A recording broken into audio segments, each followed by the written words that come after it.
কবি সুকান্ত ভট্টাচার্যের ছাড়পত্র। যে শিশু ভূমিষ্ঠ হলো আজ রাত্রে, তার মুখে খবর পেলুম সে পেয়েছে ছাড়পত্র এক। নতুন বিশ্বের ধারে তাই ব্যক্ত করে অধিকার। জন্মমাত্র সুতীব্র চিৎকারে গর্বদেহ নিঃস্ব হয়, তবু তার মুষ্টিবদ্ধ হাত উত্তোলিত উদ্ভাসিত কি এক দুর্বদ্ধ প্রতিজ্ঞায়। সে ভাষা বোঝে না কেউ, কেউ হাসে, কেউ করে মৃদু তিরস্কার। এই পৃথিবীতে জীর্ণ ব্যর্থ মৃত আর ধ্বংসস্তূপ পিঠে চলে যেতে হবে আমাদের, চলে যাব।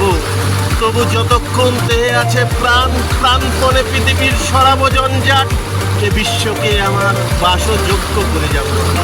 নবজাতকের কাছে আমার দৃঢ় অঙ্গীকার, অবশেষে সব কাজ সেরে আমার দেহের রক্তে নতুন শিশুকে করে যাব আশীর্বাদ, তারপরে হবে তিরস্কার।